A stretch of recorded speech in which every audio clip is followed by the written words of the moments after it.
Il y a les membres du conseil qui sont en train de faire les démarches avec l'ambassade aussi au niveau de l'ambassade. Mais ce qu'on n'arrive pas à comprendre, parce que quand une fois qu'on te dit que c'est pour le séjour, après le jugement, les dossiers doivent partir directement à la migration.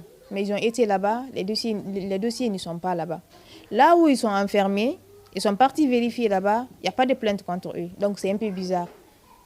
Aussi, hier, quand ils ont quitté l'ambassade, ils étaient d'accord avec le chargé d'affaires d'aller rendre visite au président et aux autres collègues qui sont enfermés.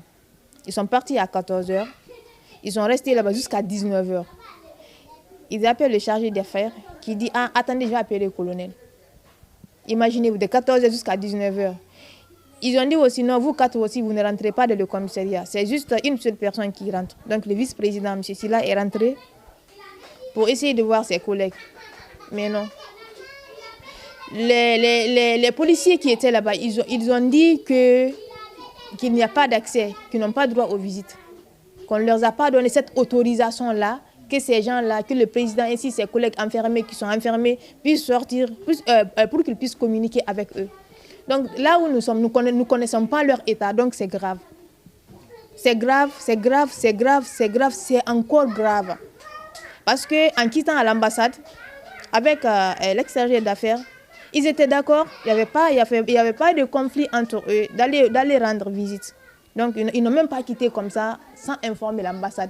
Mais ça se passe toujours comme ça. Ils ne font rien sans informer l'ambassade. Ils étaient d'accord, arrivés là-bas, ils vont voir ces messieurs-là. Mais une fois là-bas, déjà, on les a retardés, mis au dehors. Mais aussi, le moment où ils avaient accès, là aussi, ça a été impossible pour eux encore de voir. Ils ont dit qu'ils n'ont pas reçu l'ordre là de leur voir. Donc les policiers qui étaient sur place. Là maintenant, on ne comprend pas. On a dit qu'ils vont sortir. La date, elle n'est pas donnée.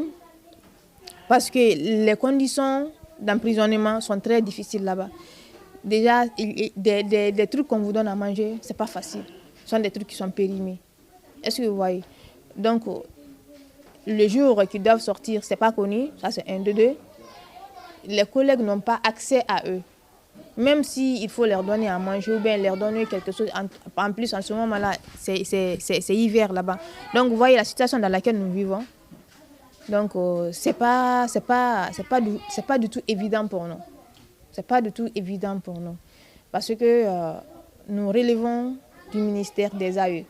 On a lancé l'appel, mais jusqu'à présent, rien. C'est juste des promesses, mais on n'a rien vu de concret. Donc, on peut dire qu'on n'a rien vu de concret. C'est quand nous verrons nos collègues au dehors. Là maintenant, nous pouvons dire quel appel qu'on a lancé, parce que nous sommes passés par l'ambassade. On fait toujours, quand on veut lancer un appel aux AE, nous passons par l'ambassade. Donc l'ambassade dit qu'il remonte toujours l'information. Donc c'est pour encore une fois de plus dire que l'appel qu'on a lancé n'a pas été entendu. L'information que l'ambassade a donnée, parce qu'ils sont tous informés par l'ambassade, donc n'a pas été entendu. Donc on ne sait pas pourquoi. Qu'est-ce qui bloque leur situation? On ne comprend pas pourquoi.